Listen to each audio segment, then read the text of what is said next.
On the kitchen table, there was a phone. Small. Pink case, the kind you find in the discount bin. The kind that costs $7 and does the job just fine. The screen was dark. A small green light blinked slowly at the top.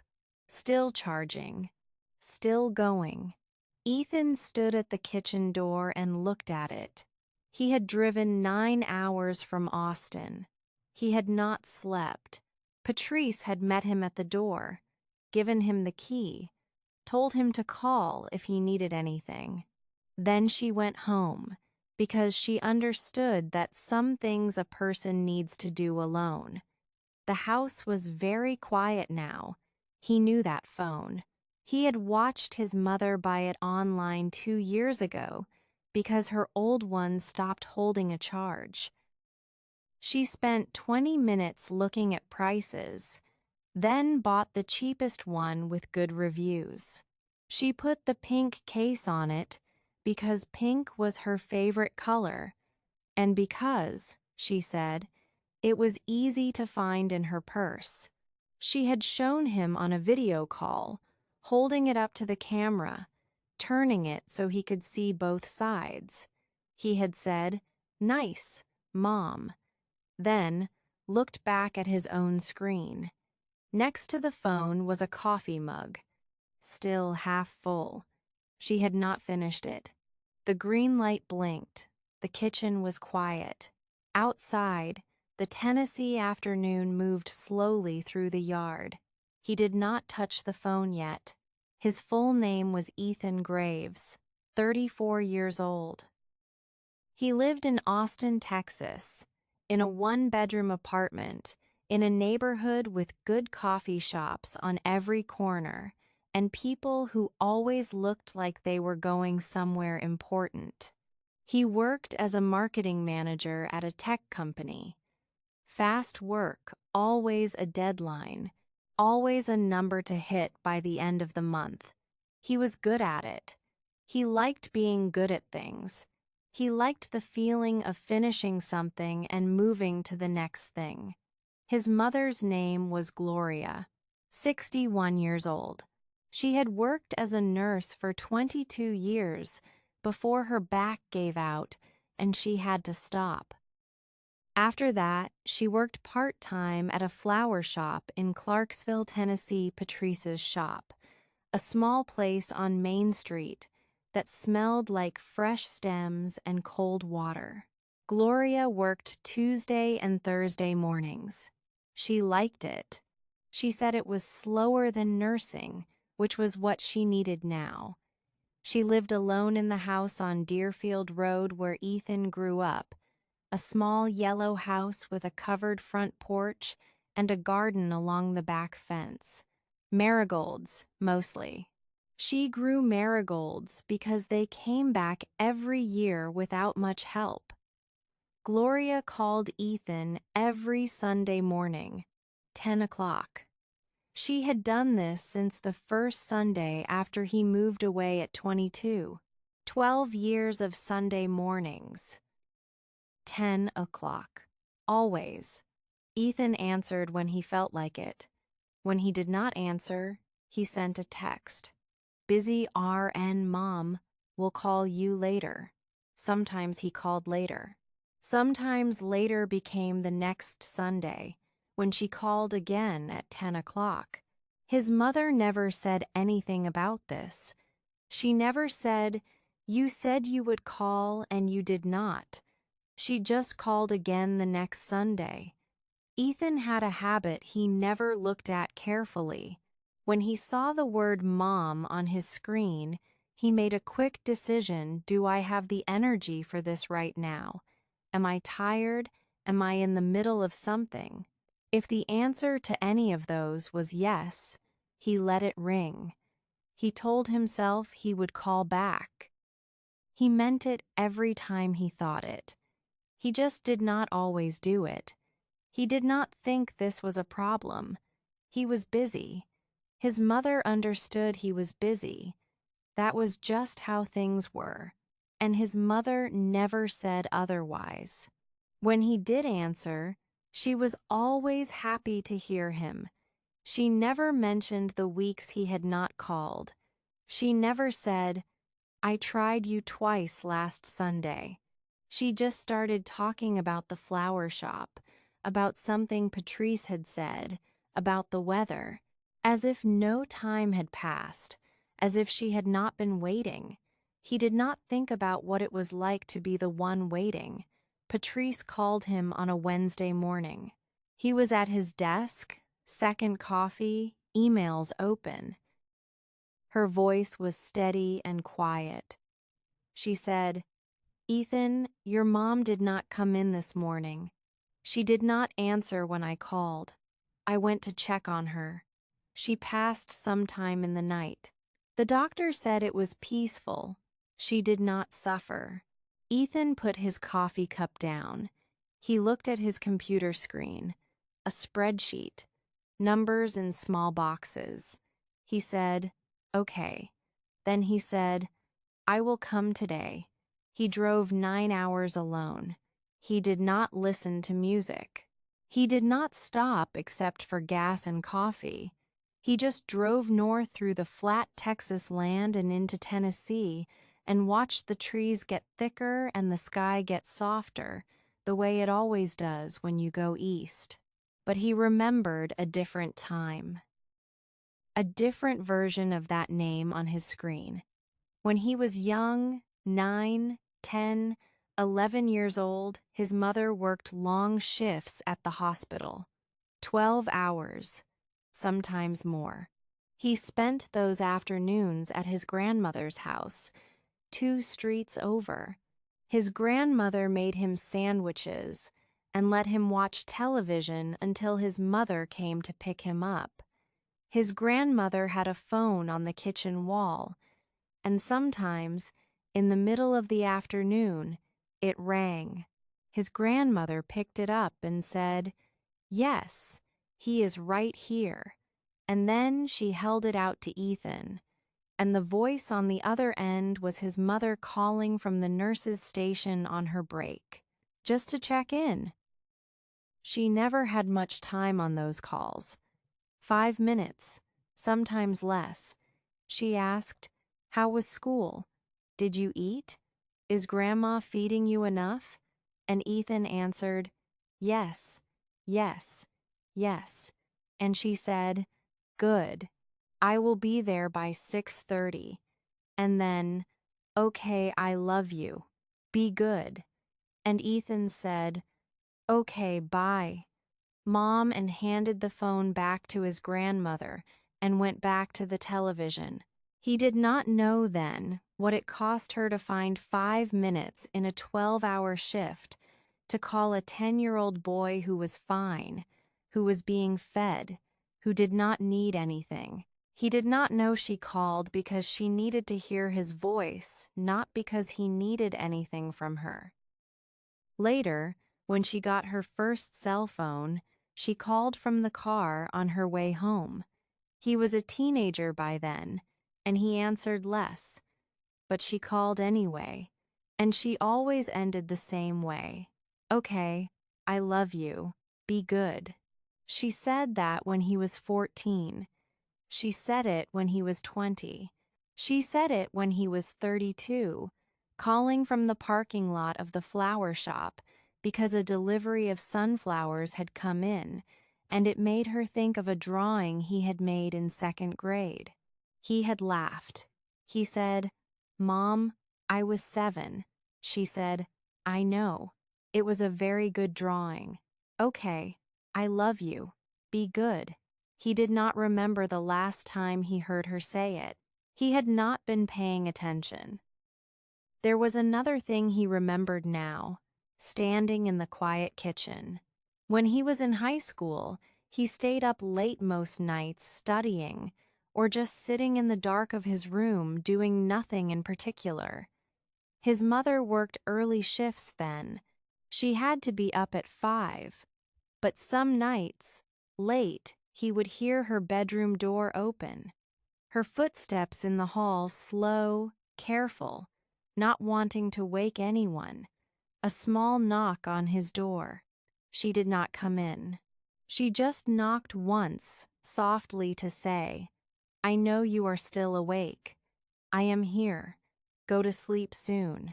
He never answered that knock. He just lay in his bed and heard it, and went back to whatever he was thinking about. She did this for years. Every time she heard him still up past midnight, she knocked, once, softly, and went back to her room. He had not understood, at the time, why she did that. He thought it was just a habit, or a way of telling him to go to sleep. He understood now that it was something else. It was the same thing as the phone call from the hospital, the same thing as 10 o'clock every Sunday morning. She just needed him to know she was there.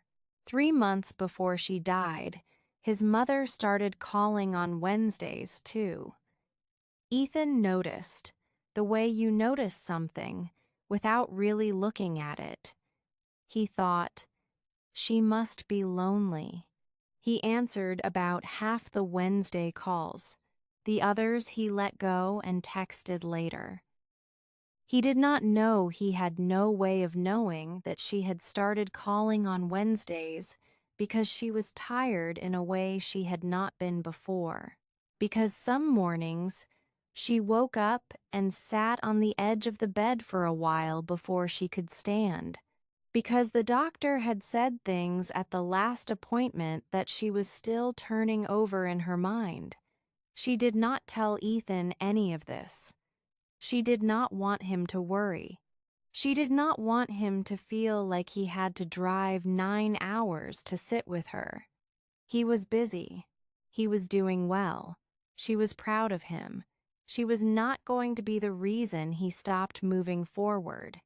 So she called on Wednesdays, in addition to Sundays. She kept the calls short. When he did not answer, she left no message. She always said she did not like talking to machines. She just waited for the next call. The calls he did take. Those last 3 months, she talked about the flower shop, about Patrice, about a new kind of flower they were carrying that she thought was beautiful.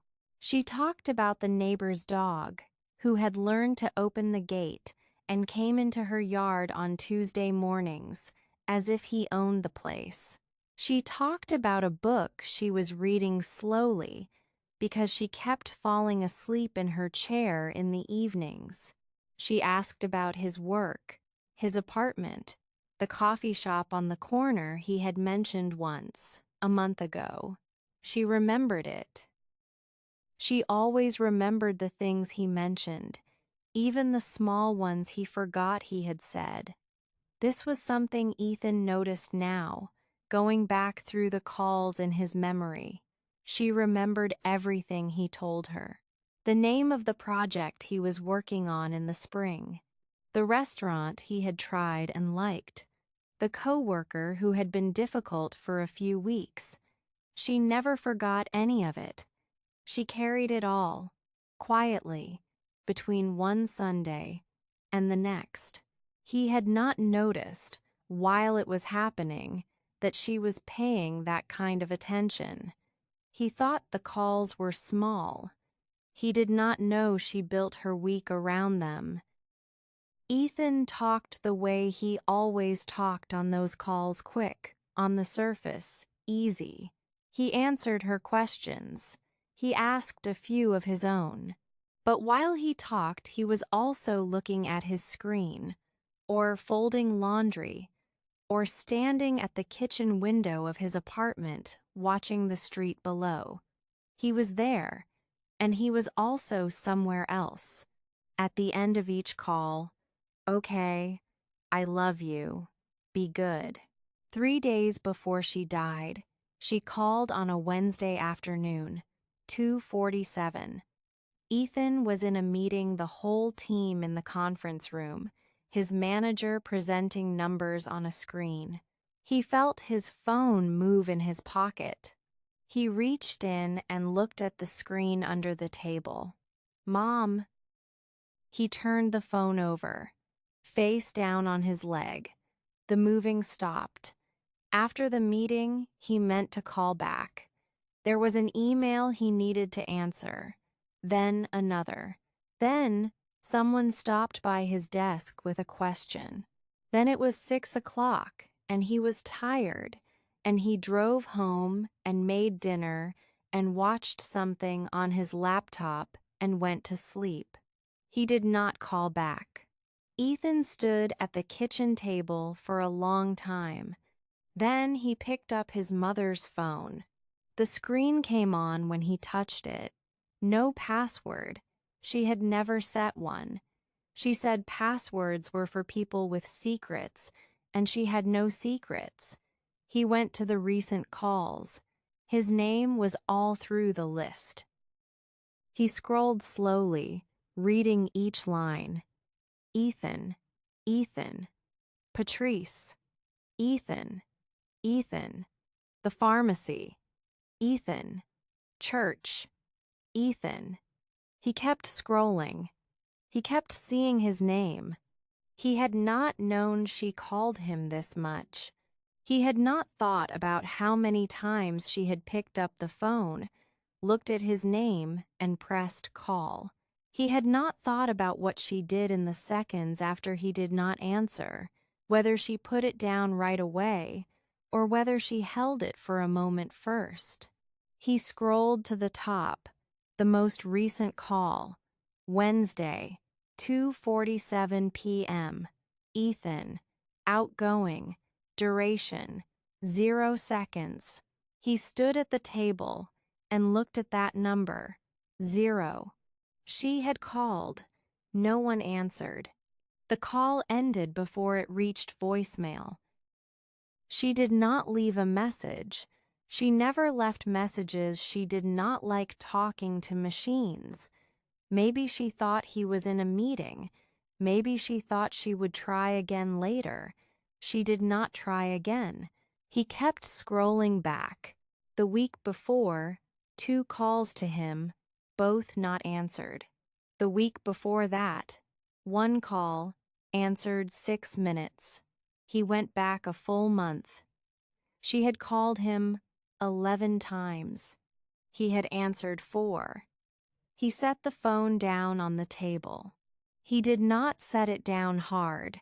He placed it down slowly, the way you put down something that belongs to someone else. He looked out the kitchen window at the back garden. The marigolds along the fence were still bright orange and yellow, still going, even now, even without her. She had told him once, "Marigolds are easy. They come back every year. You do not have to remember to take care of them. They just keep going." He had nodded. He had not really been listening.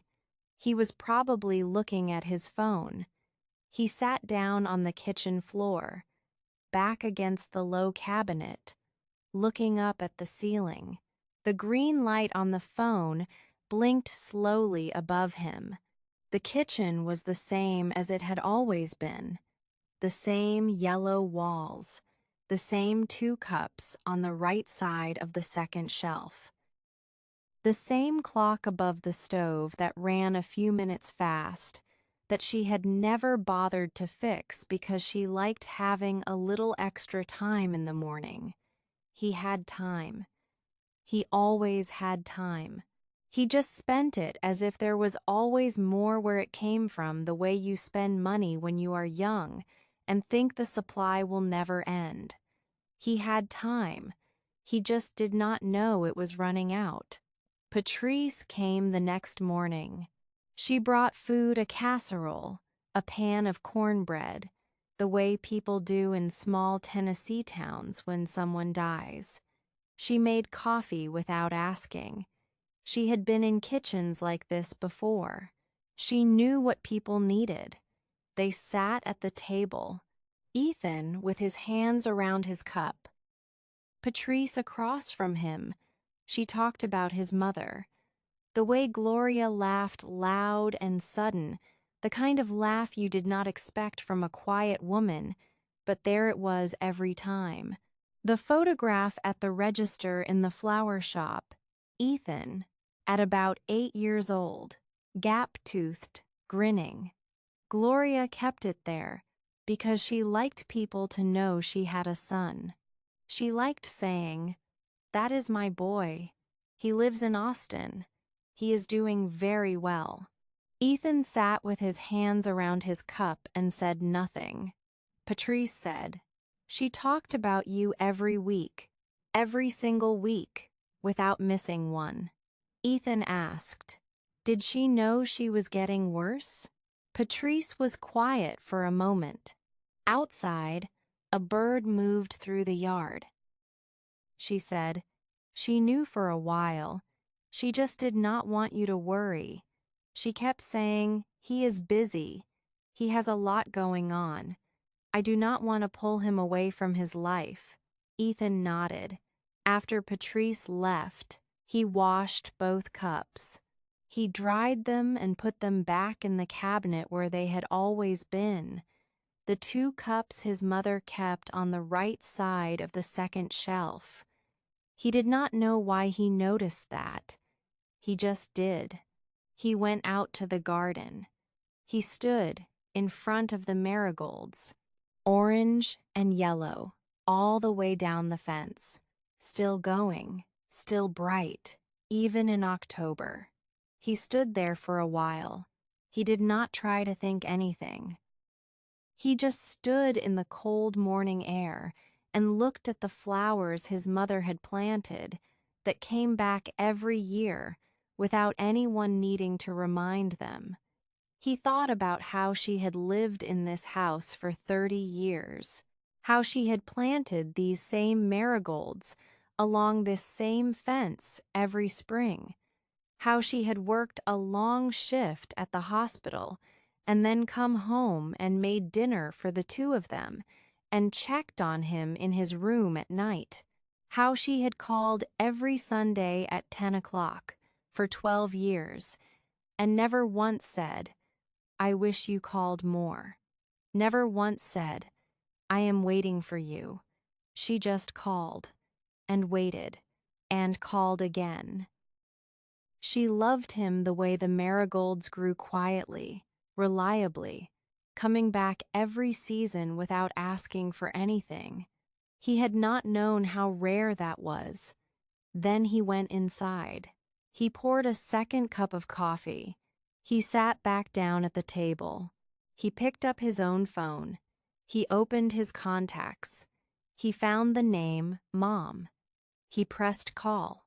It rang. He stood at the kitchen window and listened.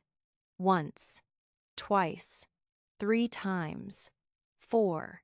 Then her voice. "Hi, you have reached Gloria. I cannot get to the phone right now.